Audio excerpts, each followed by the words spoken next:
Are we live? Let's see.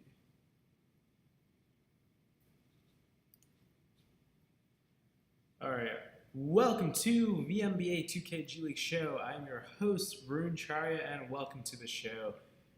So I'm trying to see if we're live. Okay, I think we are. Okay, good. All right, so I'm gonna try to just really quickly. I'm gonna try to get the link for this posted on Twitter so people can see it. Actually, if I might be, can I save this as a draft and just copy and paste it directly? Let's see.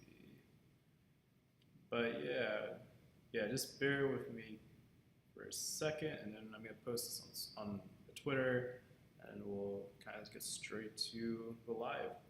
Thank you for joining. Any of you all joining from wherever you are in the world. I hope you're having a great day or a great evening if it's night over there where you are.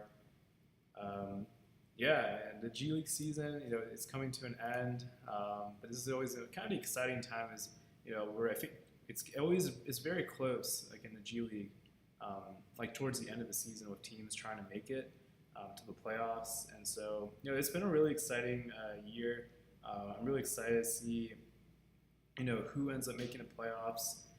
You just have a lot to talk about. So, all right, let's see. I'm going to post this now. Go live right now, talking G League Hoops. Your stuff that link should be available much later. All right, cool. I think we are good now on the link on the stream. Awesome. All right. So, welcome to the NBA 2K G League show. I'm your host, Varun Charya, and thank you again for always supporting. Appreciate it a lot.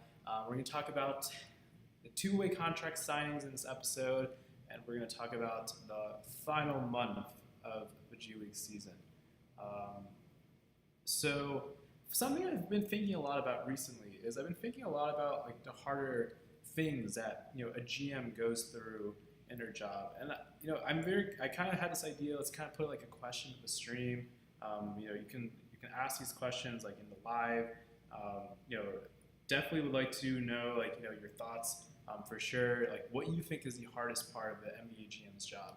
Something I've been thinking a lot about recently is for GMs, I think sometimes the hard parts can sometimes also be like scouting the margins of the roster, finding those guys, those third string, those fourth string guys. Sometimes like finding those players to be able to come in and just be ready to be like stay ready guys and really contribute. And I think that's something I've been thinking a lot about, especially with all these two-way contract signings, is seeing all these players.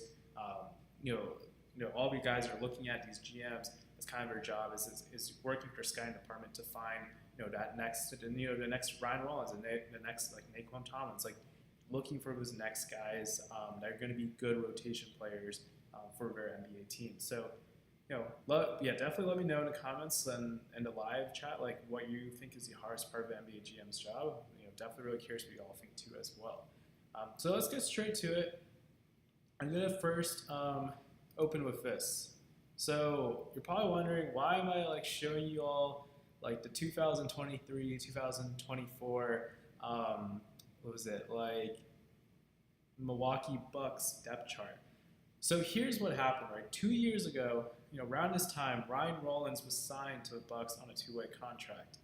But here was who was in front of him at the time. It was Cameron Payne, it was Patrick Beverley, and then I think Ty Washington Jr., he was technically there too. I think ultimately what Milwaukee was doing is they were looking for a guy to eventually be a backup point guard behind Damian Lillard.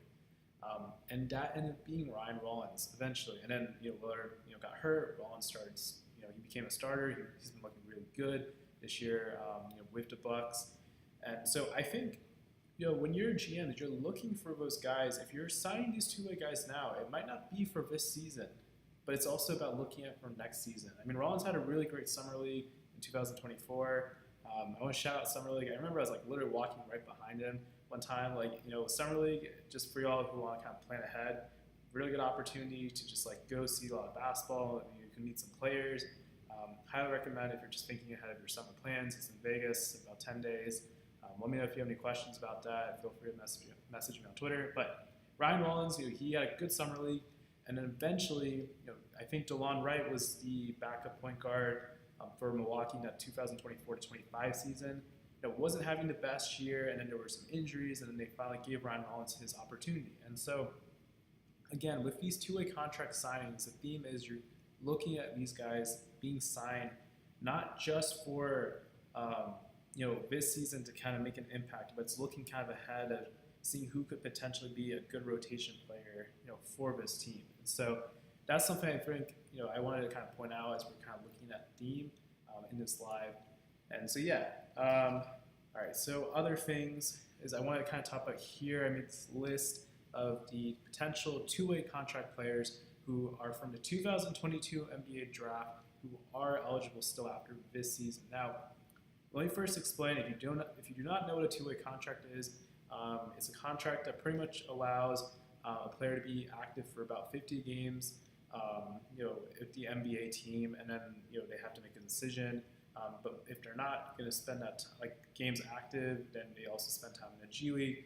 It was introduced in about 2017. For any of you who don't know, it actually used to be 45 days. So thankfully they changed it to 50 games. But I think this was a big thing that the G League and the NBA started. Really gave a lot of players opportunities. And so typically what happens is you guys see some of these guys get their contract. There are a lot of guys getting signed. We saw this past 2 weeks, and then guys are getting converted. And so one thing to keep in mind is that with two-way contracts, you can only sign a guy who has 4 years of NBA experience or less. So that typically means, if a guy, that's why I said 2022 NBA draft, because a lot of those guys from that draft are technically still playing right now in the NBA, and this is their 4th year. So, for example, I'm just using this, I'm trying to think of a player, let's say Ousmane Dieng, who's having a great year, great season right now with Milwaukee since he got traded, really happy for him. But he's not going to be two-way eligible anyway next year. That's just an example. But and I have some players who we'll see in this list who are not going to be two-way eligible that we'll kind of talk about. But this is something I just want to kind of point out. And so, for example, one thing I do want to note is for example, Johnny Davis. He is actually he is two-way eligible technically because he spent 3 years in the NBA with NBA experience. But if he somehow, now we still have one more month of this G League season left, if he somehow gets called up with the remainder of the year, then he loses that 4th year, and that means he's no longer eligible for a two-way for next year. You can look at a guy like Kenny Chandler, who he did get cut after his first year, or towards the end of his first year in with the Grizzlies, but he still has a lot of two-way eligibility left. So it's not like every guy from that 2022 NBA draft played for played all 4 years. And then you can see here is a lot of draft and stash guys. I just kind of wanted to point them out too from that draft. Like I said, Isaiah Mobley, he was a 2nd-round pick. Kendall Brown, 2nd-round picks here. So guys and Tyrese Martin, he was a 2022 draft pick, but he didn't actually. I don't think he got called up in the 23 to 24 year, and so as a result, he then still had one more year of two-way eligibility, which technically is going to be helpful for him because next year he can still be on a two-way, I believe. So the most important thing I do want to talk about here too is Christian Koloko. Now, if you were wondering why do I write the Harry Giles rule? What is the Harry Giles rule? The Harry Giles rule was a rule. Shout out Jason Tatum for his good friend Harry Giles. If you don't remember him, Harry Giles played for Duke, Jason Tatum. He was a very promising player coming out of high school, but he had a lot of injuries in his college career and his earlier part of his career. So, but ideally, this rule was that if an NBA player had an injury and they were out the entire season, that would not count as an NBA year for that two-way contract. So for Harry Giles, he was then able to play, one more year on a two-way contract, if I remember right. And so that technically, gave him some flexibility. EJ Liddell is a guy who, was on the 2022 NBA draft. I believe might also have to check on this, but I believe he was also part of that Harry Giles because I think he tore his ACL, and he was out the entire year. And so Christian Coloco, I believe, had some blood clots that were going on in the 23 or 24 year. So that's why I believe he might also could qualify for Harry Giles rule. So just things to kind of keep in mind. I just want to point that out as well if you're kind of wondering. Okay. So now the next thing is just want to talk about here. I'm probably won't go super in depth into this, but these are just guys who are not going to be eligible next year for a two-way contract. So typically, what this means is that some of these guys are not. Some of these guys could just go overseas, next year. They might not even come back to the G League. Some of these guys might, play on the G League team, but try to wait till January to see if they can get, a 10-day contract, and try to make the 15-man NBA roster. So yes, it does get harder. I mean, you see some names, and some of these guys are already on NBA teams, so it doesn't even matter. But some of these guys, like for example, that are trying to get the opportunity, like J.D. Davidson or Mac McClung, it does get harder for those guys. And so that's just something to kind of keep in mind as we continue to keep moving forward with the G League in the upcoming seasons. All right, so we have a lot to talk about as we kind of go back here to the two-way signings. So I'm going to kind of just keep going through a lot of them, kind of a big part of this live.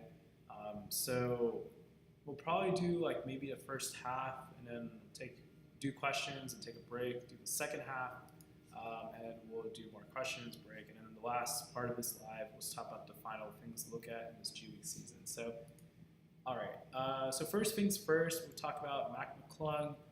Mac McClung obviously is having always a great year. I mean, I think yesterday he had 54 points in the G League. Like again, with Windy City, like, I think also like something to keep in mind, like I don't know if he's now the third leading scorer in like G League history.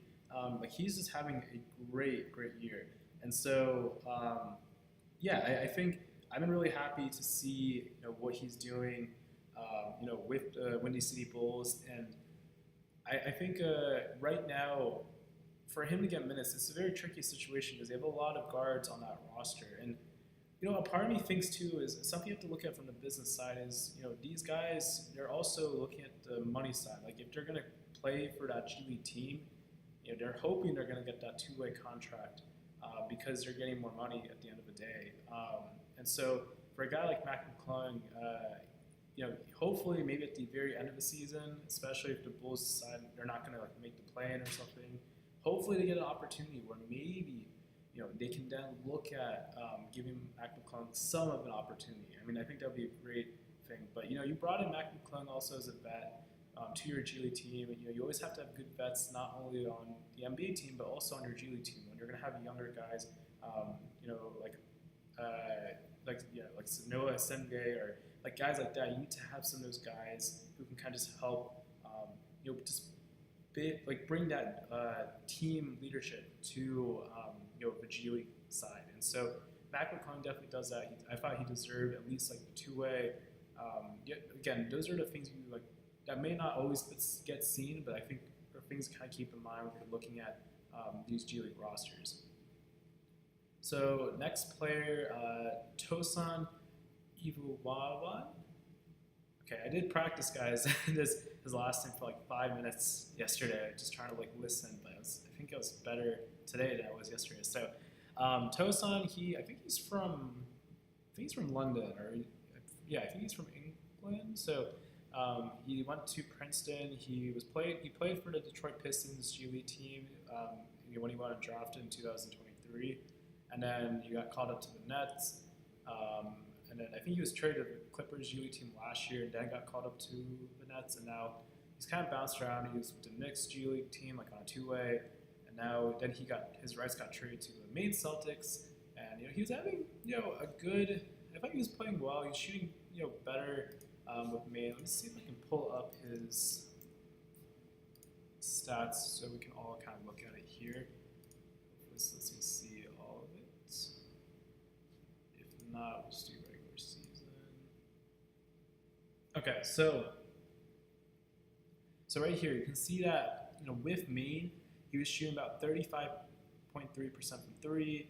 He had 1.7 steals.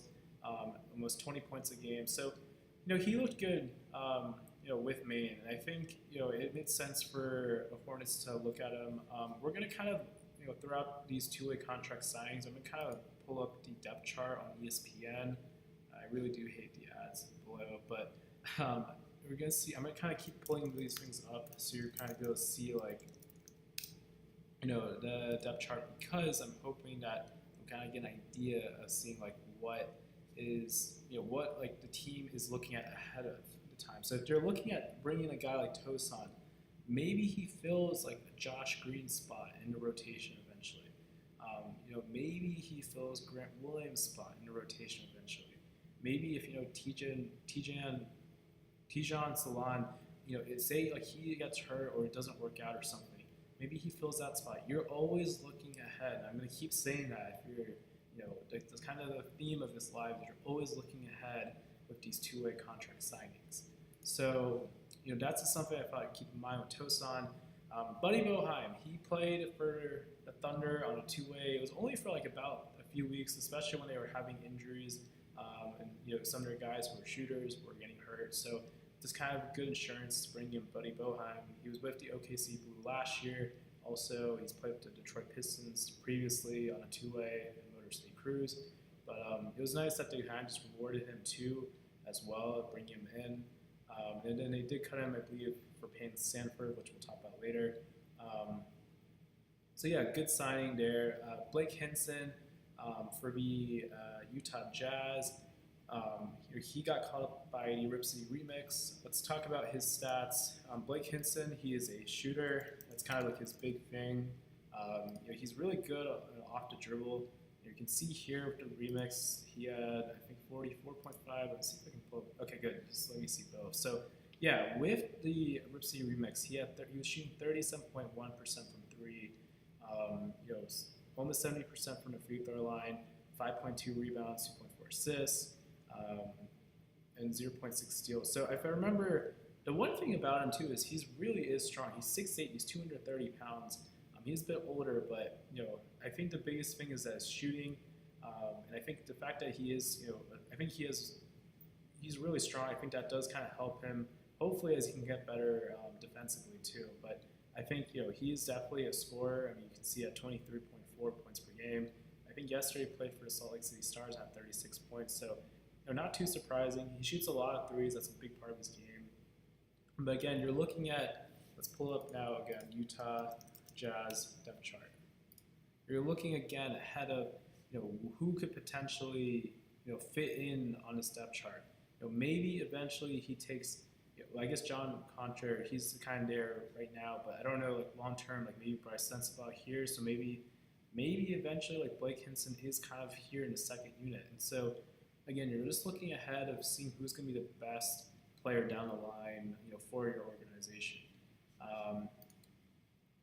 I kind of keep going here. So, all right, next player, Dalen Terry. So I'm going to talk about Dalen Terry, and I'm actually talking about Tyrese Martin at the same time.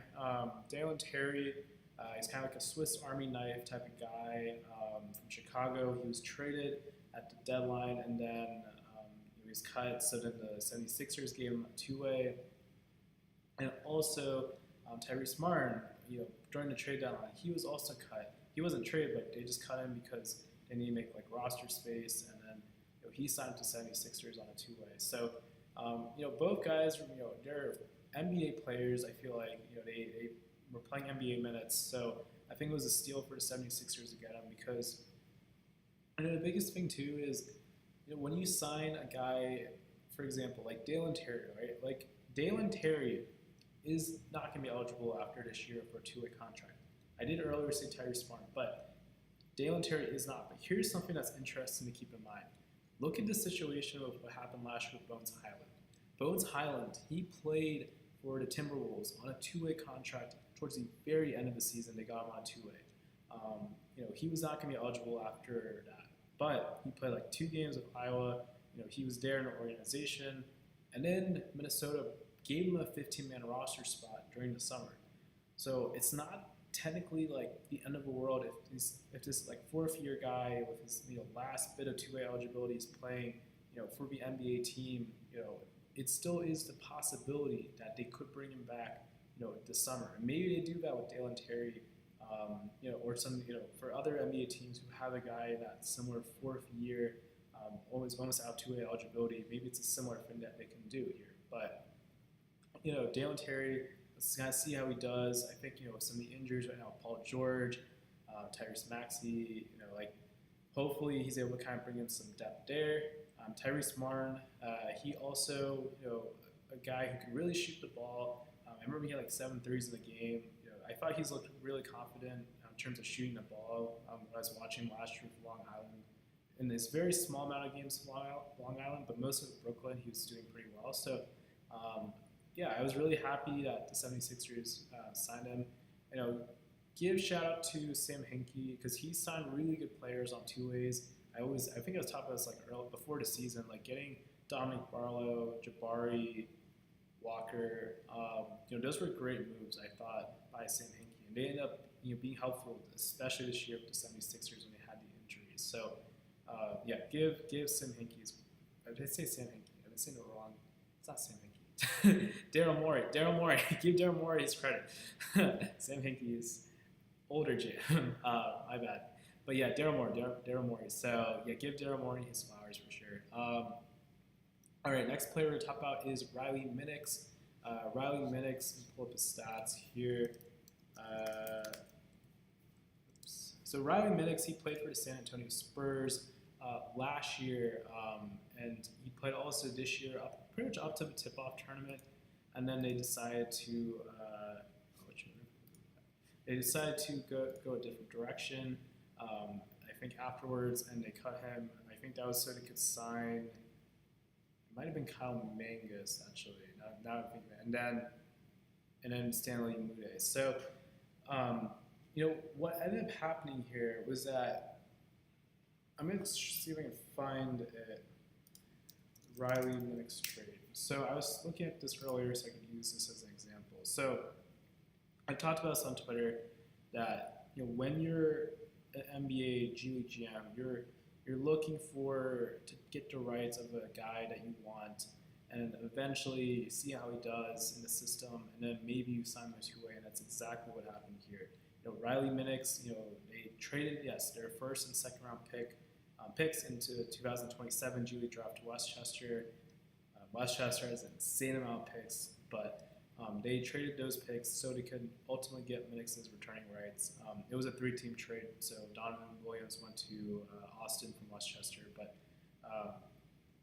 ultimately you then put Riley Minix in your system, and that's what they did for about, because he literally got signed, I remember, close to the NBA All-Star weekend. So literally 1 month, they looked at him, and you're like, okay, we're going to give him a two-way contract. And that's ultimately what what these GMs are G League GMs are trying to do. Having these draft picks can be helpful for those reasons too. And so I definitely think that was a good signing for sure. I mean, he's shooting really well with the charge, 45% from three, 20 points per game, 1.5 steals, almost a block, 6.8 rebounds, 2.7 assists, 1.5 turnovers. So I do think he's looking pretty good. And again, Cavs last year did this very similar thing with Naquan Tomlin, and he ended up being a great player this year for the Cavaliers. So again, they're looking ahead. It's all about opportunity here. So they're looking kind of at who's going to be helpful down the line. Let me see if I can find. I think I had it pulled up earlier. So Cavs depth chart. You're looking again here maybe Riley Minix eventually does take up some minutes. At the 4, or maybe he's a 5. Again, you're just looking ahead right now. So that's the biggest thing to kind of keep in mind with him. Alex Morales, really happy for him. He's been a guy, I think he's been with the Osceola Magic since 2022. I think when they were also the Lakeland Magic maybe. But, he's a vet for sure, and with the G League team, he's been really a big part of that team, having a really, good winning record. He's a winner. I think he hustles. I really like Alex Morales' game. And so I think this was really well deserved that they at least kind of gave him a bump. Also just kind of promoting him this way. So I just kind of want to talk about him because I think there's guys like that that they get rewarded for those opportunities, And like for example, I'll kind of skip ahead here. Like Jules Bernard, Jules Bernard, he didn't actually end up really playing for Minnesota. His two-way was like 3 days. A similar thing happened last year with Kendall Brown. They signed him for 3 days. It's more, I believe, for the financial like situation of like rewarding them so they can get some more money. And so, but Alex Morales, like he's been around for quite some time with Osceola. I mean, he led them to the finals literally last year. So, yeah, again, just happy about this. Trevor Keels. Now, Trevor Keels, he is back in the fold in the NBA again. So Trevor Keels, he went to PVI, Paul VI or PVI. Like I'd say PVI. So I'm from Virginia, so I kind of know of it. I live like 30 minutes from PVI. One of the like top basketball high schools, I believe, in the country. And so Trevor Keels, he ended up going to Duke. He then became he was a second round pick after 1 year at Duke, going into the New York Knicks under Tibbs. He only had 1 year, and then he pretty much went to the Iowa Wolves for 2 years, and then was traded this past year. His returning rights to Sioux Falls. Now, if you're a G League fan of like say Iowa, or like you're of like a team and you see like the player you followed like get traded after 2 years, sometimes that's the best thing for them in their career is not coming back for like a third year, but sometimes just going back or going to a different organization because it's helpful for them in their career for trying to make it to the next step of like where they want to go. Because a different team can look at them, and for here, Miami did end up giving them the two-way because they had interest, and so that's what ended up working for Trevor Keels here. So really happy for Trevor Keels. I think my friends I've taught him, he's kind of like they say he's kind of like a Lou Dort. It's kind of like the way describing him. So yeah, good signing here. I thought by Miami, they killed it getting Myron Gardner. Shout out Myron Gardner. I knew he was going to be good. Like I was literally really high on him watching him in the G League playoffs last year. He literally held J.D. Davidson to he really put pressure on J.D. Davidson. It was huge for Osceola last year, beating Maine in the playoffs. So yeah, just he always do good. I think with their scouting there. KJ Simpson. So he was with the Hornets on a two-way. He was their second round pick in the 2024 NBA draft, and then he was cut. So they could sign Tosan. And so KJ Simpson, he returned to Colorado playing for the Denver Nuggets now on a two-way. And so, really exciting player that the Nuggets are getting here. I really like KJ Simpson as a player. I think he's really good. I don't know, I think the biggest thing about him is like he kind of reminds me a little bit of Scottie Pippen Jr. He can kind of get in there. He did a good job in minutes last year with the Hornets, I thought, but again, they're always looking at like the Nuggets are looking at who could potentially be a good player for them down the line. So let's kind of see if I can pull up the Nuggets depth chart. So if you look here, right, like you're kind of thinking about who is the next point guard behind Jamal Murray. So for example, I had a feeling when you signed Tyus Jones that KJ Simpson's minutes were going to go down, and now he is playing right now at the G League with the Grand Rapids Gold. But you're looking ahead of next year. Tyus Jones' contract is only for the remainder of this season. So now you have to start thinking about KJ Simpson. Could he eventually be that backup point guard for the Denver Nuggets? That's kind of what they're monitoring. They're going to see how Summer League goes to kind of evaluate him in the Nuggets system. But ultimately, they're kind of looking at seeing if he can take that spot right here down the line. And Jalen Pickett, don't forget, he's also in the fold. He has a club option. So the Nuggets have to decide if they want to retain him or if they want to let him go. If they let him go, maybe that's a sign that maybe KJ Simpson potentially could move here. But again, very possible. Nuggets sign a different guy here as a backup point guard. And a very similar situation with Ryan Rollins, where maybe that guy didn't work out, and then KJ Simpson gets an opportunity, and he then solidifies himself as a backup point guard in the league, and hopefully maybe a starter too. If he continues to keep trending up, like some of these guys, like it's all about taking like small steps to kind of keep getting to the next part of an NBA team. So yeah, KJ Simpson, just want to kind of shout him out right there. So next player I'm going to talk about is we were talking about Tyrese. So Norchad Omier. So I really liked Norchad's game. I watched him a lot at Miami. See if I can pull up his stats. He played for the Cleveland Charge. Was called up by the Clippers on a two-way contract. And so what's interesting is I was wondering if the Cavs were gonna give him like potentially like a two-way contract, but I guess they decided to sign somebody else, and the Clippers decided to go for him instead. Okay, good. So we can kind of see his stats here. So 18.5 points per game, 11 rebounds. So he's literally averaging a double-double. 2.5 assists, 1.1 steals, 1 block. Yeah, he was looking really good this year. With the Charge, and so I think it was the right move for the Clippers to look at him and some keep in mind too, some of these two-way contract spots are also to help these teams as they're trying to make that playoff push for the G League. And so, some of this could also be like, this is gonna be helpful if San Diego is trying to make it into like the 6th spot or the 5th spot in the West. But this is about creating some depth there. They need depth, especially for the Clippers, because right now, if you look at their depth chart, you're gonna see here like Brook Lopez sometimes does get injured, and so if he's injured, you pretty much have Isaiah Jackson and Norchad. Like that literally is your depth chart right there. So I think just wanted to kind of point that out. Like having a big, I felt like them getting a big on a two-way was a good idea, and I am happy they did that.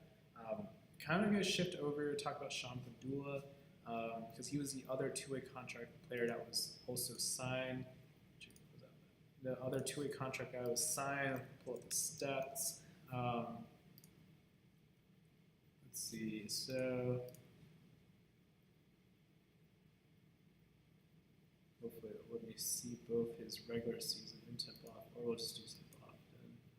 But in a tip-off, or in the regular season, he was averaging 20 points per game, shooting 36% from 3, 4 rebounds, 5.4 assists, 1.4 steals. So he's putting up some really big numbers, especially in the last weeks before he got called up. He was having to carry a lot bigger of an offensive load. He's a guy who can really score the ball.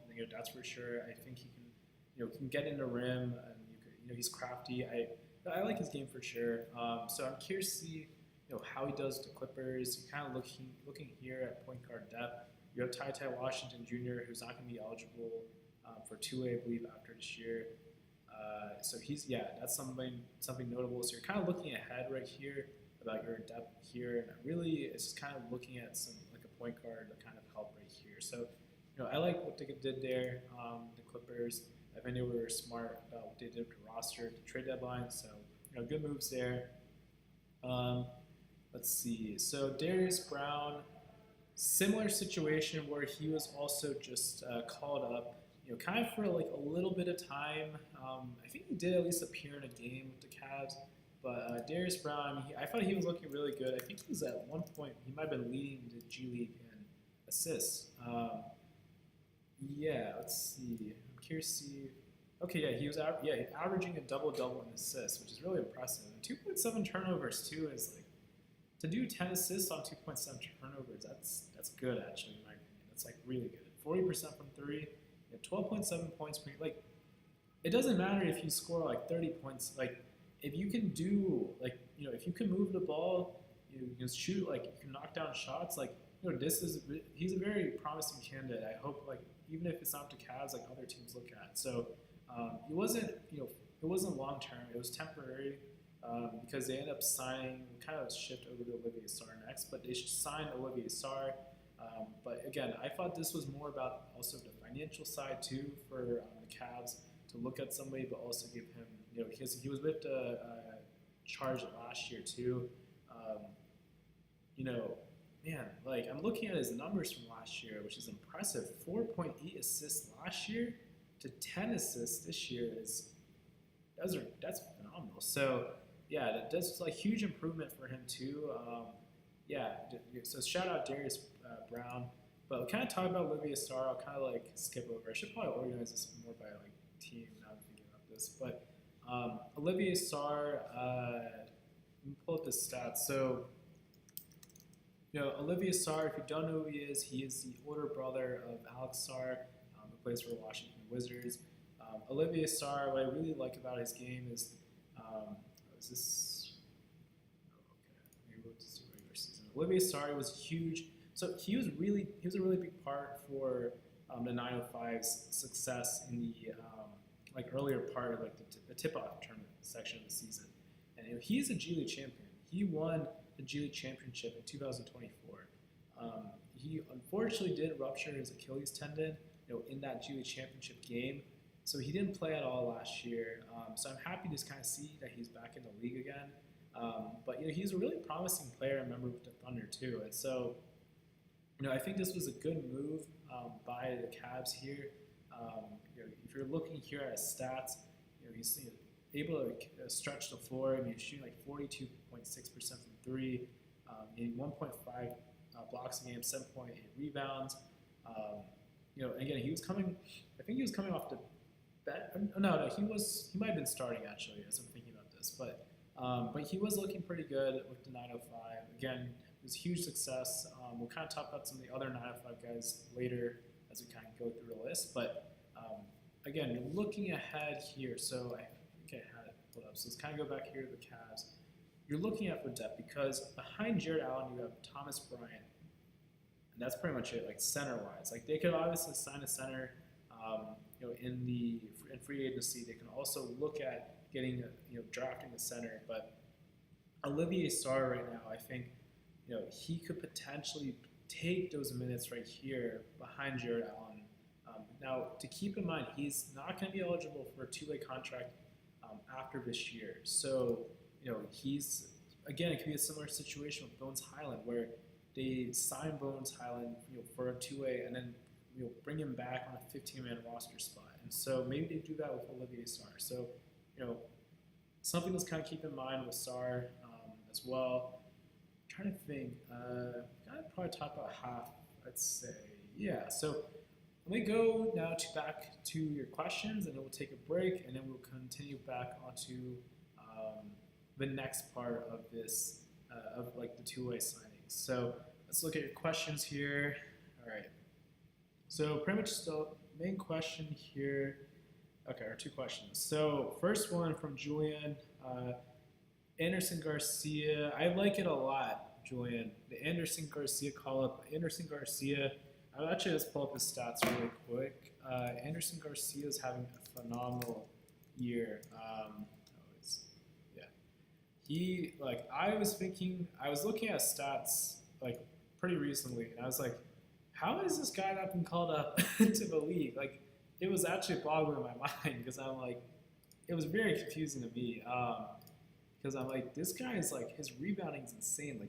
Almost 10 rebounds in 25 minutes a game. He was coming off the bench. And so I was really very impressed. And so, Utah, you have to give them credit. They got Eli Harkless last year, or Elijah Harkless. It's Eli, but yeah, they got Harkless. They got Blake Hinson. They've done a good job finding some guys, the past few years. And so, you're also looking at who's a guy, because they're looking at the two-way contracts. It's not about for this season. They could also bring Garcia on a two-way for next year too. So that's always the possibility of something that they could do with Anderson Garcia. And so, it's possible. I'm trying to think. Their two-way contract guys are Blake Hinson, Elijah Harkless, and who's their third two-way contract guy? Let's see if I can pull it up. Jazz two-way contract players. Oh yes, Oscar Tshiebwe. So yeah, Oscar Tshiebwe was with the organization last year too, I believe, right? If I'm remembering, yes, yeah, he was. Yeah, so this could be maybe he takes Tshiebwe's spot next year. That's how I could think about it, Julian. So possibly that. But question here from Alan.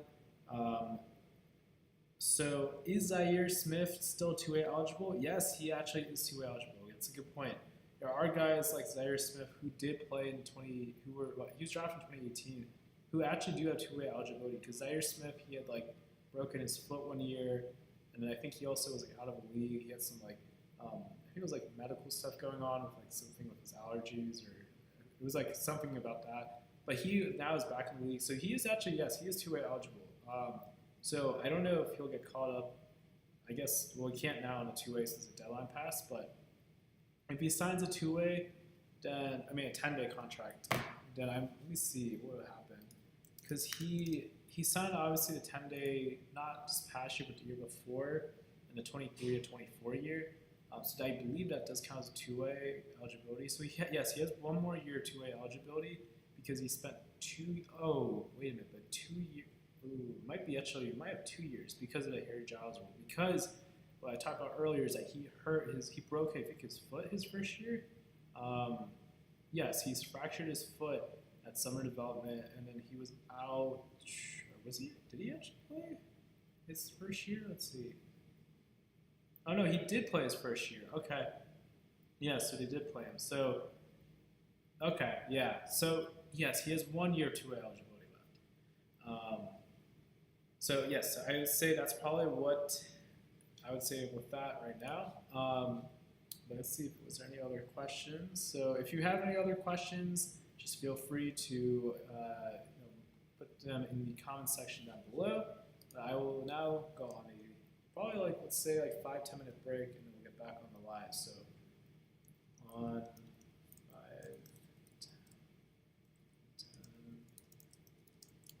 minute break, we'll be right back. All right, see you back soon.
All right, we are back. So, yes, I hope you had a great break, and now we'll kind of continue back talking about our next set of two-way contract guys. Continue to leave your comments, your questions in the chat. We can definitely continue to keep talking about them after I finish this next set of two-way contract signings, and we'll kind of go back to questions and then kind of break again for a little bit. All right, so where were we? So we are now on Leaky Black.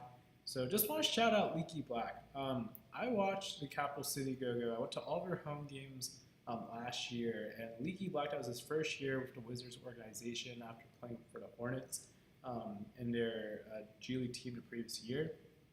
Now, Leaky Black, he didn't get a two-way contract immediately after, like he didn't get a two-way or a 10-day. He didn't get a call-up at all, last year, and so he could have been discouraged. He could have been like, he could have very likely decided, okay, I'm not going to pursue the NBA anymore. But he stayed within the organization. He went to Summer League.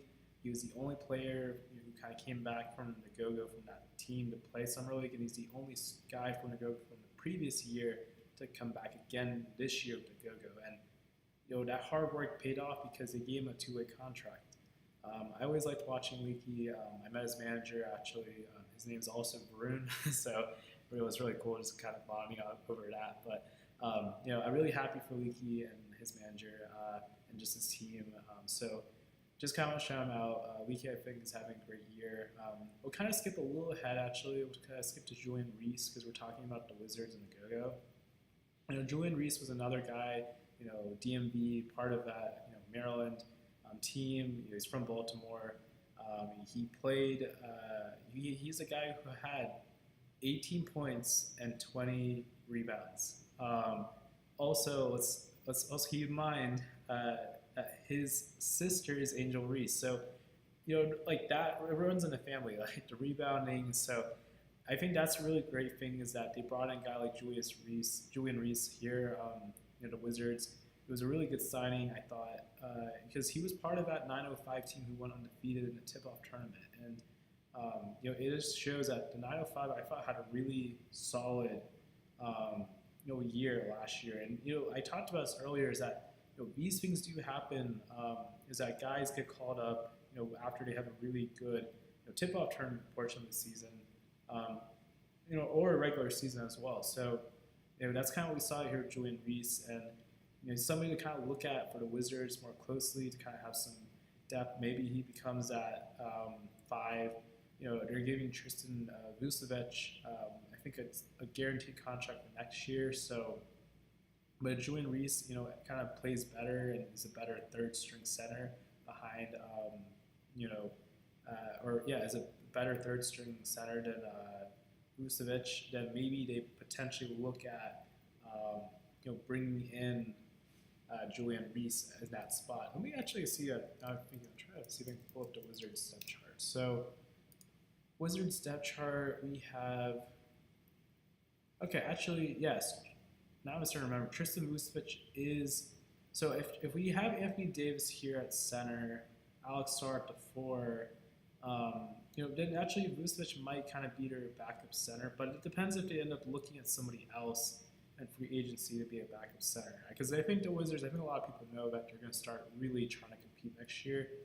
Also, let's not forget that they will have a lottery pick too. So maybe, Vucevic becomes a third center. Maybe Julian Reese and him compete for those third center minutes. Maybe Vucevic is the second center. Maybe Julian Reese is competing for those backup center minutes. You're, again, looking ahead of who is potentially going to be part of that future championship team. And again, we saw that, and we'll kind of talk a little bit about this later, is that, these GMs are looking at who is going to be that next, like Julian Champagnie or, that Aaron Wiggins, that Lou Dort, for these teams, and so they're trying to look for those guys, like the homegrown talent of putting them in the G League. And so that's why I really like the Wizards did for a guy like Justin Champagnie this year. He kind of came up through the Go-Go, then got minutes with the Wizards, similar with Tristan Vucevic. He played also minutes with the Go-Go a lot, and then was getting minutes with the Wizards. And then similarly right here with Leaky Black. So, but yeah, let's continue to see what happens there. But kind of moving on, Emmanuel Miller. Emmanuel Miller, he is the younger brother um, of Leonard Miller. I think he is he actually? Because Leonard Miller is also pretty young now. I'm starting to think of it. Man, actually, he might be the older. he might be the older brother of Leonard Miller. But yeah, so Emmanuel Miller. Let's see if I can pull up his.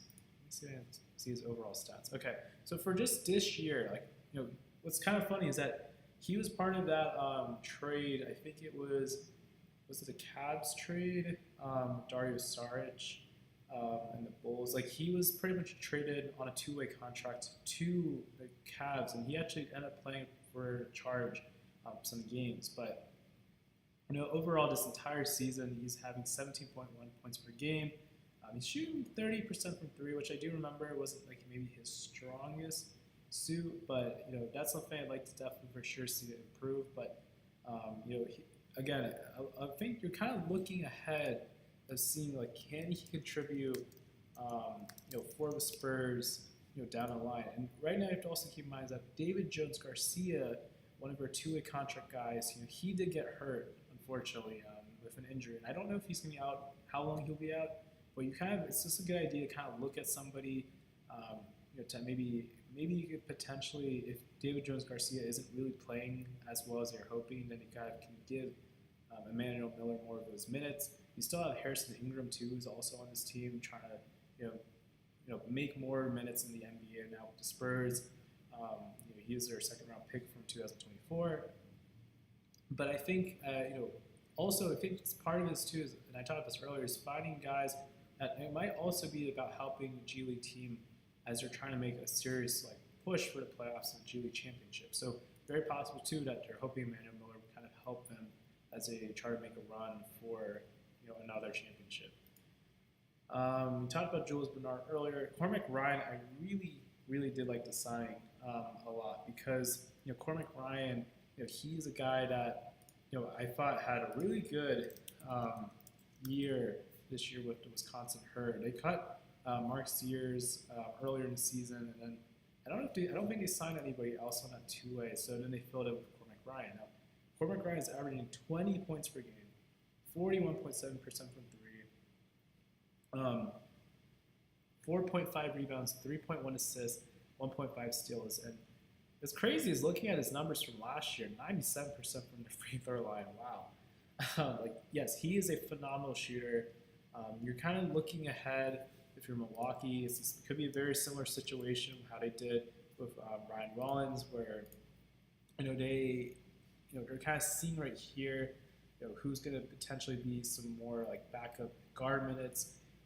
Right here, maybe that kind of is the goal, is having maybe AJ Green kind of slides up at three, and then maybe Cormac Ryan is the backup two, or maybe he is the backup three behind AJ Green if AJ Green ever gets hurt.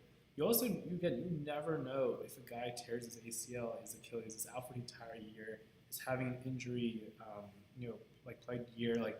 You always have to have somebody who can kind of fill in and take those minutes and just stay ready. And so I think this was a good signing when they traded for his returning rights. I remember they traded one of their first round picks, Wisconsin. But again, that's kind of what you do in the offseason is you trade your picks to kind of look for guys who can help the NBA team, because that's what they're kind of doing in the G League also. That's kind of the goal. So good signing here by the Bucks. Tyler Smith, a former Buck actually, he played for the Capital City Go-Go this past year. He was the number 2 pick for the Go-Go, and so he was then called up to the Houston Rockets on a 2-way contract. He's from Houston also.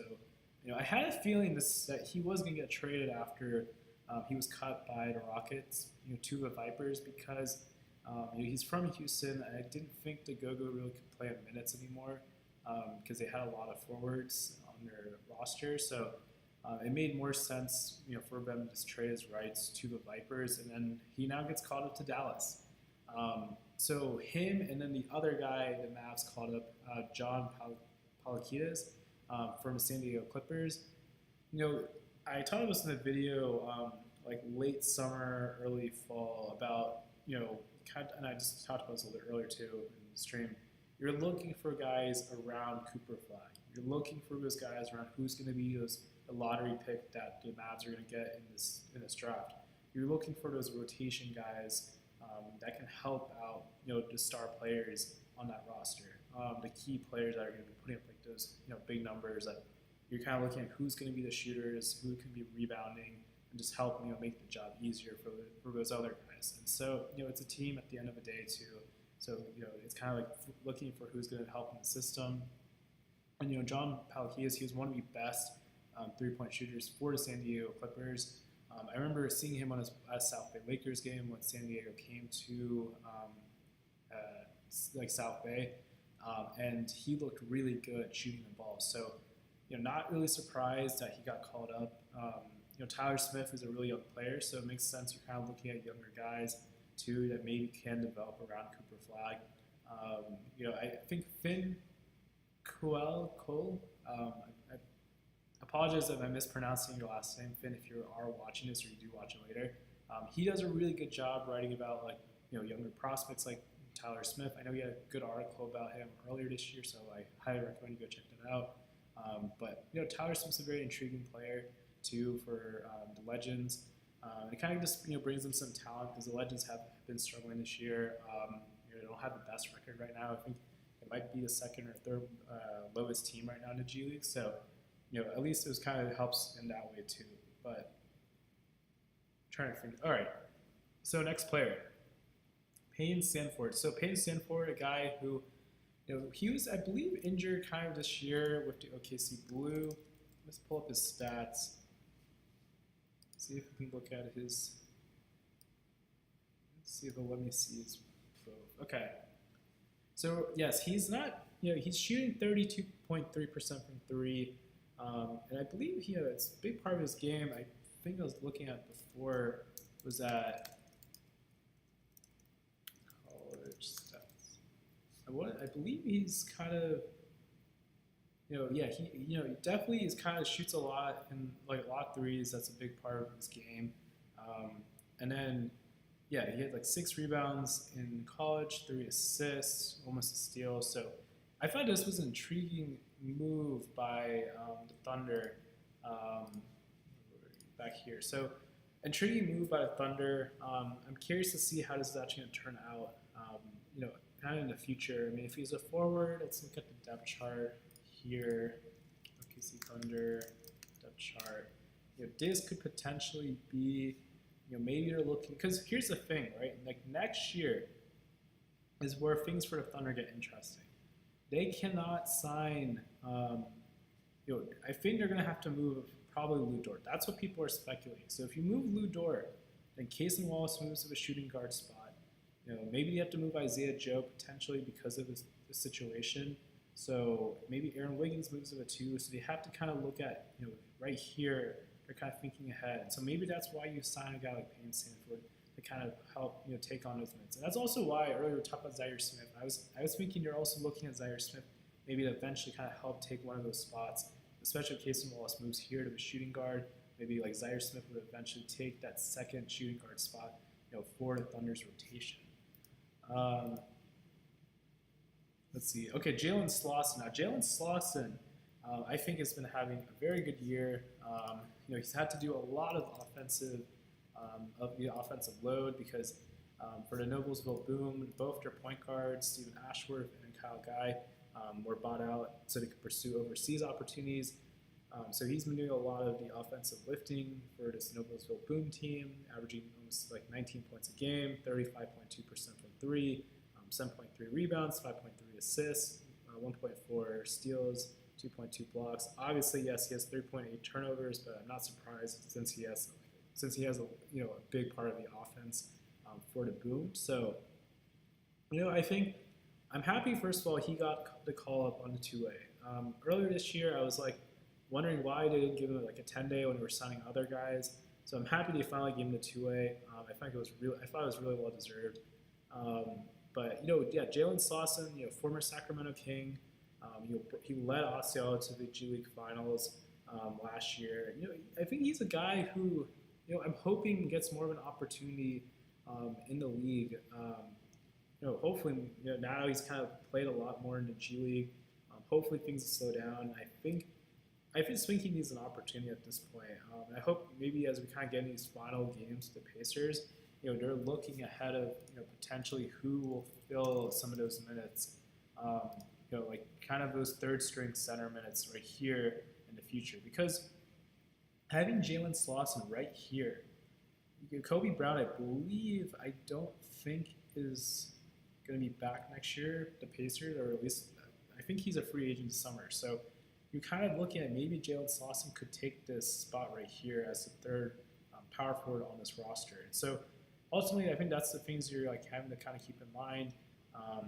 I think in a way, as Tyrese Halliburton is kind of coming back to this team, this past year for the Pacers was about looking at who's going to be good at like kind of bench players when your full team's starting to be healthy again. And so that's kind of what I think with Jalen Slauson is hopefully gets an opportunity with Indiana more likely in the future. So we'll see. I'm actually going to see if his contract, curious, was it, okay, so his contract was just for the remainder of the season. So, okay, but it doesn't necessarily mean they can't re-sign him. So let's see like what happens moving forward with Jalen Slauson. We already talked about Julian Reese. Let's see, talk about Zion Pullen. So Zion Pullen, back to his stats. So Zion Pullen, he played for his Sioux Falls Skyforce last year. Was then caught up by the Grizzlies on a two-way contract. And then now got his rights traded over the summer to the Iowa Wolves. And now he's been playing with Iowa this year. Well deserved, I thought. I mean, 50% from three is insane. I'm actually excited because I'm going to get to go. I'm going to the South Bay Lakers game later today, and Iowa Wolves are playing South Bay Lakers. So I think he is playing today against South Bay. So I'm going to be watching very closely today. But 25 points per game, 50% from three, 6 assists, 3.8 rebounds, 2.1 turnovers, 0.7 blocks, 0.7 steals, 0.2 blocks. And almost 83% from the free throw line. So, he's putting up some big numbers. I thought this was a good move. And you never know, too, like, was there a situation where, maybe that another team was going to give him a two-way, and then, and unofficially what happens is, teams get, if a team wants to call up a player, for example, like here the Timberwolves, like a different NBA team want to call up Zion Pullen to a two-way contract. They decided, the Timberwolves decided, oh no, we want to keep him, so we're going to sign him to a two-way instead. So maybe that's very likely what could have also happened. Those things do happen at the G League. So, but yeah, let's see what happens to Zion Pullen moving forward. Let's see if I can pull up the Timberwolves depth chart. So let's see, Timberwolves depth chart. We got, so for a guard, guard-wise, you're kind of looking at, having some more depth here. I think you could put Zion Pullen right here maybe, because Mike Conley, people are speculating is going to probably retire this year or might go somewhere else. But, you gotta have at least a third point guard, especially after you moved Rob Dillingham now, and you're kind of going to, look at Zion Pullen, let's see how he does. I'm going to see his contract type. So, is it for remainder? Yeah, it's just for remainder of the season. But doesn't mean they can't re-sign him. So, so let's kind of see what they end up doing here. But I think it's ultimately you're looking at who's going to be a potential third string point guard. Maybe if Bones Highland they decide to move off of him, maybe he takes those minutes right here. Or say DiVincenzo gets hurt, Bones Highland starts, Zion Pullen becomes a backup. Both these guys get hurt, or both of these guys get hurt. Zion Pullen is the starter. So you're just again looking at depth right there for Minnesota. CJ Huntley, he played earlier this year for the Suns on a two-way, and then they cut him so they could sign Jamaree Bouyea, who had a really good year with the Phoenix Suns, and then they ended up converting Jamaree Bouyea and then bringing back CJ Huntley on a two-way contract. Let's see. Hopefully, let's kind of look at his regular season stats instead. So, he's averaging almost 16 points per game, almost 35% from three, 8.6 rebounds, 1.4 assists, 0.7 steals, and 1.1 blocks. So he's a guy who can move the ball. He's pretty quick too. For a big at 6'11", he moves well. So I think they did like him that they brought him in this year. And so that's kind of why it was good that he stuck around the G League team, and that then they were able to bring him back. And so it was a really good opportunity here. And so he's been a big part of the Valley Suns this year. And so I think it was nice to see that they're bringing him back as well. So a good signing right there. We talked about Olivier Sarr. So Chris Youngblood. Talk about both these guys at the same time. Chris Youngblood, Jason Kent. So these were two guys who were called up on a two-way by the Trailblazers. I believe they had a spot opened up for, I think they cut Ryan Rupert, who we'll talk about a little bit later in this video, or in the slide, but they had C.D. Sissoko, who his contract was converted, and then they signed Jason Kent, and then Javante Cook, who they had his returning rights at Rip City Remix. The Trailblazers cut him so he could come back and play, for the remix. But then they signed Chris Youngblood. So they brought in a lot of, they brought in talent with Chris Youngblood, another scorer, and then Jason Kent was a cool story about him is a guy who was a tryout player for the Trailblazers. Now, there's different types of ways you can look at tryouts. In the G League, there's tryouts where it's like, oh, you show up like to a tryout and you try to make the tryout part of the NBA G League training camp roster. There's also tryout invites where it's certain teams can invite guys to tryouts, but there are restrictions. So, for example, like that tryout player could not have played summer league, that year they went undrafted, and I don't know if they could have ever played summer league. I think the rule is they can never have played summer league, and there's other restrictions, and so.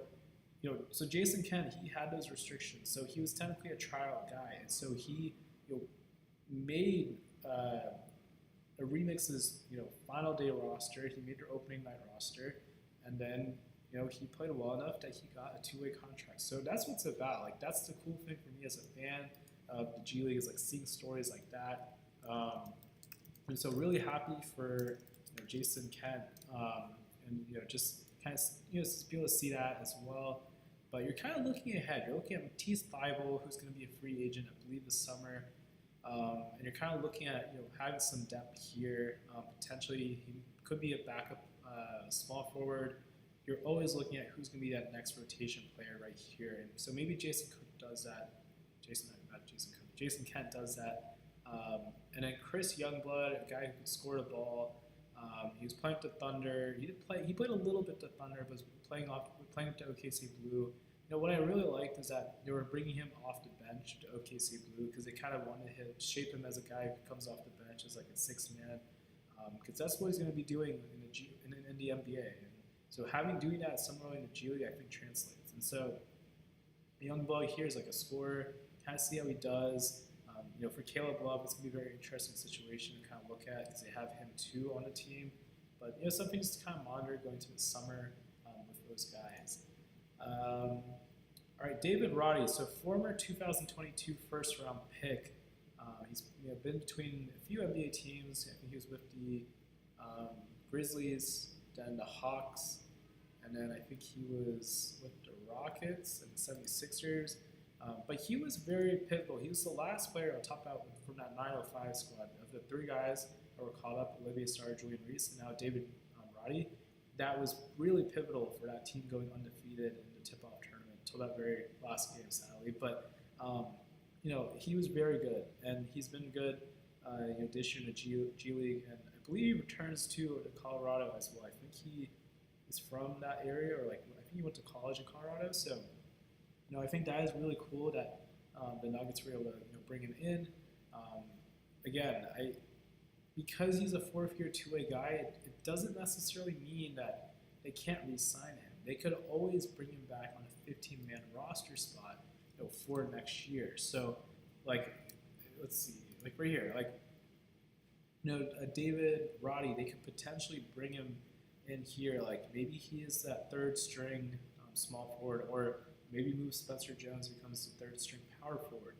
you're looking ahead of who's going to be, like ready to kind of contribute, off the bench, stay ready. And so hopefully, let's kind of see how David Roddy looks for the Nuggets, for the rest of this year. He's not going to be able to play in the playoffs because he's on a two-way, but at least they could at least have him to kind of like look at him for next year.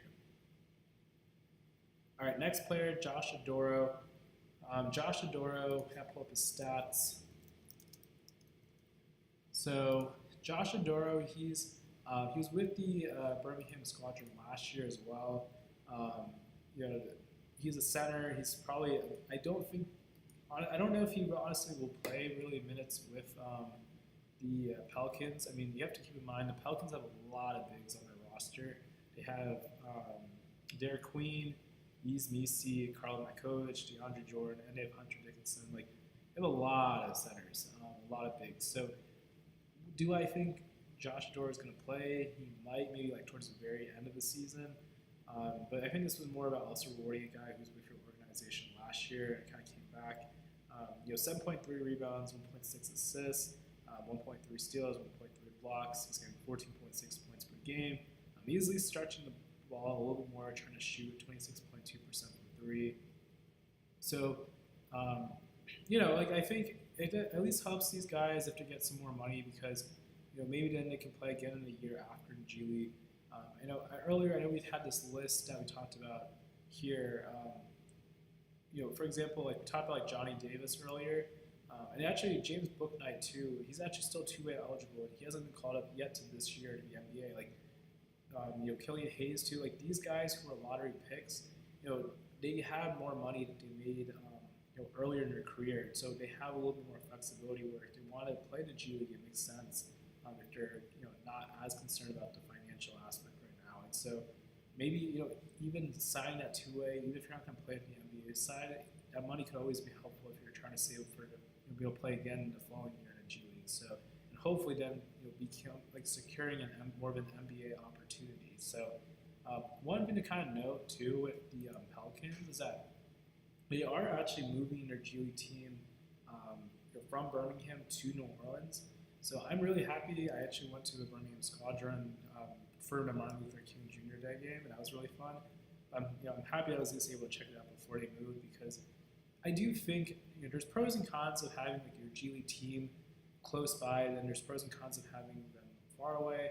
I think this team was a bit far because you didn't really see a lot of your two-way contract guys minus Bryce McGowan's like really spend time with the Pelicans this year. Because I think New Orleans and Birmingham are maybe 6 hours apart. Feel free to correct me if I'm wrong in the chat, but they're not very close, and so having them closer, I think will make the team better, kind of like in sync, to kind of like look at guys to help, again like the margins of that roster,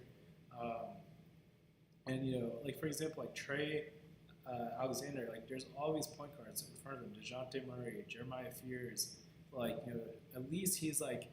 And Jordan Poole, like at least if one of those guys gets hurt or two of them, then he might get some minutes. But again, the Pelicans, I don't think we're really going into this two-way contract signings looking for guys like on those margins of the roster here. But let's see what happens next year. But they have a lot of guys, positions in front of them right now. As they're kind of retooling and kind of moving their roster around, which makes sense when you have a new GM coming in. But I think that's at least a little bit about the Pelicans there. Hopefully, moving closer is better. Ryan Rupert. So, I want to talk a little bit about how with two-way contracts and these 10-day contracts, they typically go. So, if you think about like these 10-day contracts, what you start to see is in February, you see these teams who might have an open two-way contract spot open up in the near future, or they literally have one that's open up. If you see a guy on a two-way contract who's playing really well, and they were able to move some guys at the trade deadline around, they will more likely move that guy who's playing well in the NBA level, who's on the two-way, to a 15-man NBA roster spot. But they won't do it immediately. They might wait a little bit because they're going to use that open 15-man roster spot and sign guys to a 10-day contract instead. And because what they're doing is they're monitoring and seeing who they're going to give that 10-day roster spot to for a two-way contract. And kind of just pretty much swap them, like switch them around. Because eventually that guy who was playing super well on that two-way contract will then get converted to that 15-man roster spot, and then that guy who's on the 10-day contract will take that two-way contract spot. So for example here, Olivier Maxwell Prosper, or Maxence Prosper, and he was playing with the Grizzlies this year. He's played well enough where then he was on a two-way. They then converted him on the two-way, but they were signing guys on 10 days as they were kind of looking at who they were going to fill that spot with, and then they gave it to Ryan Repair, who had a career high, I think 21, 23 points yesterday with the Grizzlies. So, again, that's kind of like the situation what these teams are doing. Again, I talked about earlier, it was cut by the Trailblazers so they could sign TD Sissoko, but now they have Ryan Repair here. So, again, I just want to kind of talk about how you can kind of look at the behind the scenes of what I've noticed, what these GMs are doing, the G League and NBA side. And then our last player, wow, we got through all of these.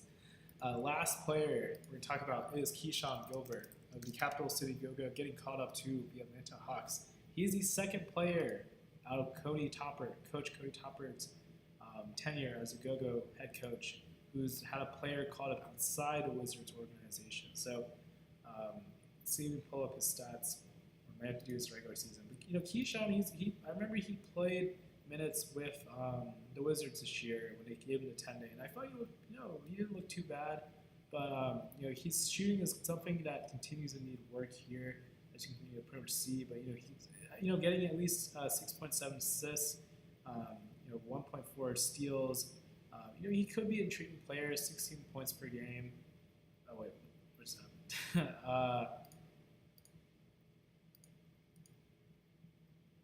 Trying to see if I can refresh this, but yeah, you can see he was having a. Okay, here we go. He was having a again, there's things he's gonna have to improve on, as he kind of tries to make the NBA. But there's flashes I think you can see here. I think if I remember, he kind of does a little bit of some things well, but it's not like maybe the best at everything. Like he can kind of do a lot of different things. But I think he's intriguing because I remember he would start at the point guard for Capital City sometimes. So, again, I think it's an interesting signing right here by Atlanta. You're kind of looking at that third string, two-way spot. Third string point guard spot here. You have Gabe Vincent, who I believe his contract's expiring anyway. And then Nickeil Alexander-Walker is typically starting. So you kind of have to look at here, and I think having Keyshawn Gilbert kind of gives you some depth here that you're kind of looking ahead. I don't know if his contract, let's see if his contract is for 2 years or just, yeah, they're saying it's 2 years, so potentially for next year too as well. So, so that's just something to kind of keep in mind what the Hawks are doing. But let's see if there's any other questions here. All right, so yes, I'm trying to see. And the last one we'll talk about after this quick break is we'll kind of go into the final things to watch in this last month of the G League season. But Julian, I always love your rosters, man.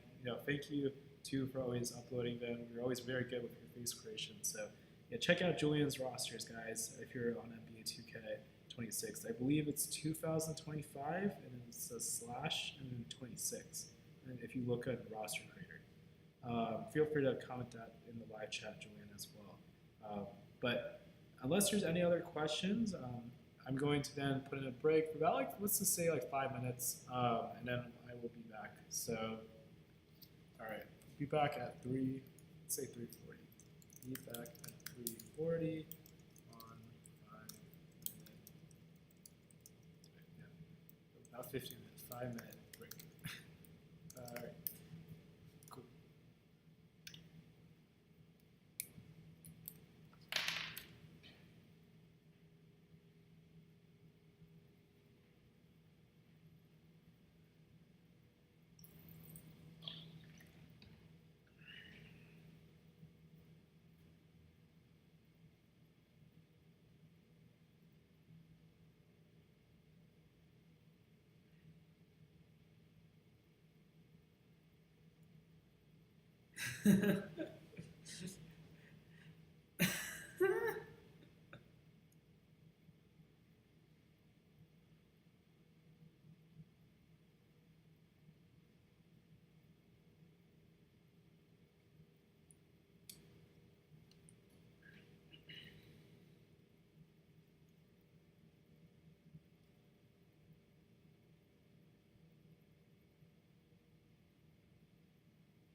All right, we are back. So, this last segment, we were just going to talk about kind of go through G League standings and just talk about like what it's kind of looking like as we kind of get into this last month of the season.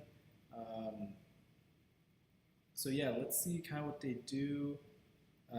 With the like kind of what these teams are doing as they try to make a run for the G League playoffs. So actually, let's go see if we can duplicate this. Actually, let's see if we can pull up the standings as well. Standings. Oh yeah, perfect. All right. All right. Cool. So, all right. Start here. Should kind of start. Let's start the West. I like always start the East. So Western Conference team. So we just first of all talk about. We talked earlier about Anderson Garcia getting called up by the Capitanes. I mean, not by the Capitanes, by the Utah Jazz from the Capitanes. Anderson Garcia was a big part of that bench unit for the Capitanes. But last night, I was curious how are they going to do now they don't have him. How is he going to look? How is he going to look with the Grizzlies? Or not the Grizzlies. How are the Capitanes going to look against the Grand Rapids Gold? And so, they still pulled it off. They still won in overtime. Shout out Wade Taylor the fourth. Like he had a really big three to win that game. And this Capitanes team, really happy again for them. They're finally making the playoffs, most likely. Fingers crossed. And they've really been trying for years since they started the G League, I think in 2021, and now this is going to be probably their first year finally in the playoffs. So, shout out to their head coach, I believe. What's his name? East Coast Capitanes head coach. Oh yes, Vitor Galvani. I believe he also was a summer league assistant head coach at one point, but just give him credit because he did a really good job with this organization this year. And so, Capitanes, they've been looking great. Let's continue to see if they can hold up. I gotta give love to South Bay Lakers since I'm here now in LA. South Bay, let's see how they do. I'm curious to see how they do because they're playing the Iowa Wolves, which Iowa is trying really hard to make the playoffs as well. The last two regular seasons, they've been the worst team in the G League. And now they're finally doing well.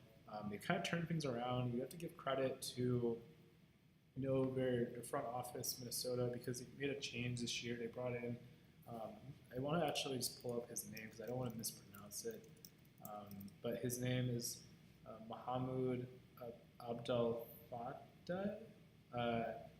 So what I think is interesting about him is he was the head coach for the Rio Grande Valley Vipers in 2022, and then they won a G League championship under him. So he's a winner, and he was also the head coach of Sydney Kings, which the NBL is still big. It's a really big league in the world, and so be able to head coach there, and then from them to bring him back here as a head coach in Iowa, like to the G League. I think that's a big opportunity right there, and so I think he's done a good job bringing this organization and winning again. I think, what happens is, if you kind of look here too at the history, like he got, promoted to the Rockets. He was under Steven Silas, and then, Silas got, fired.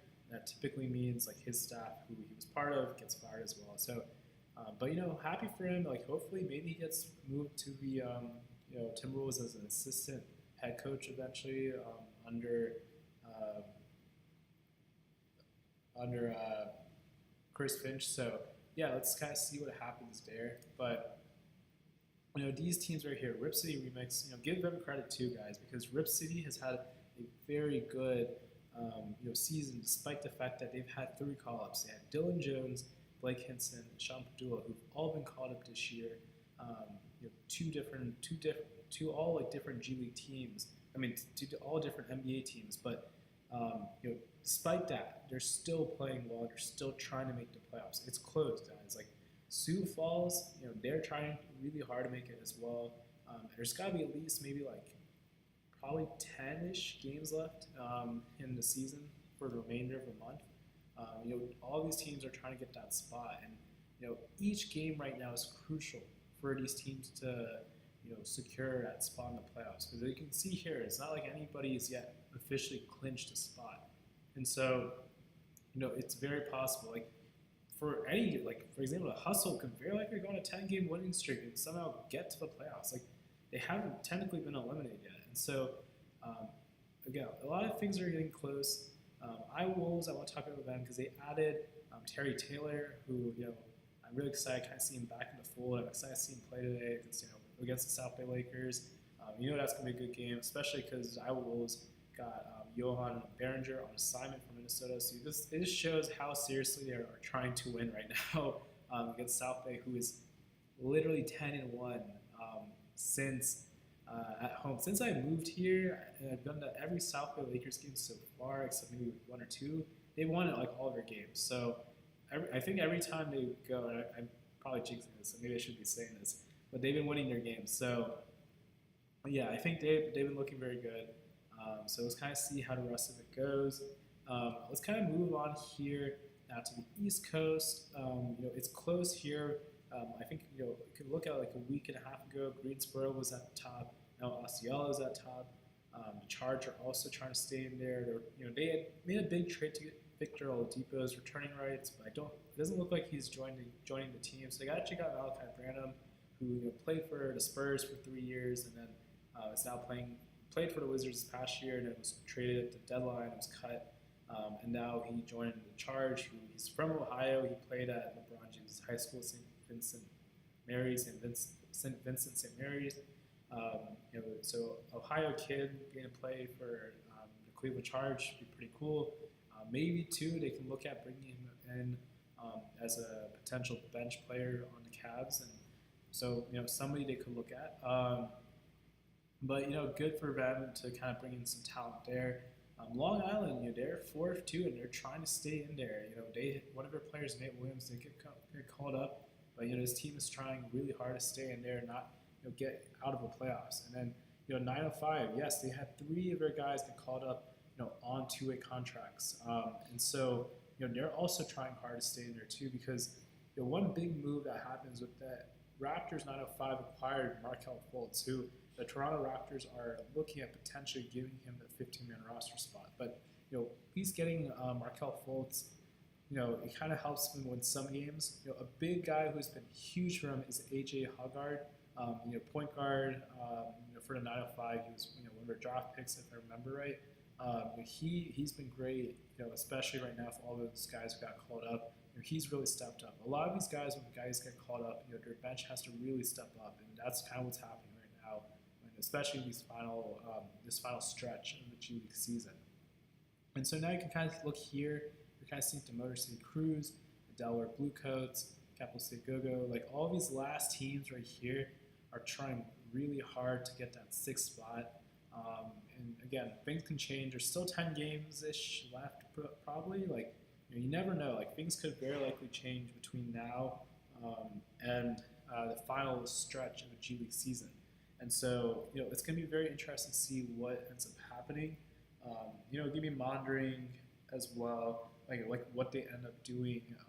These teams are doing, like, as we kind of get to these final games. Like, are some of the NBA teams going to sign some guys, like, to the G League just to kind of help these guys make that final push? Like, I have seen that, like, teams do that. So, yeah, it's going to get interesting. Just be on the lookout, because I think these last games are going to be a lot of fun to watch. And, some of these, it's like a term called the bully ball. It's like, even if your team got eliminated in the playoffs, you still want to play as hard as you can to kind of, try to, like, mess up the other team's, like, odds of making the playoffs. And they're not going to, like, some of these teams who are eliminated, they're not going to just, like, let the other teams, like, get a free win. They're going to still play really hard. So this probably is one of my favorite parts of the season, is getting to see these teams, make that push for the playoffs. So, yeah, those are probably some of the things I want to talk about, and then we'll kind of end on some more questions, and then, yeah, I think that'll be it for this live. So let me look at your questions right here. So let's see. So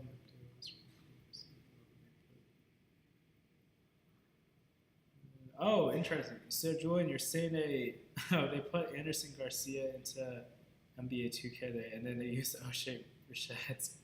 Oh, wait. Oh, wow. That's funny. Um, that's oh, interesting. Did they put O'Shea Brissett? Did they put his face scan into the game?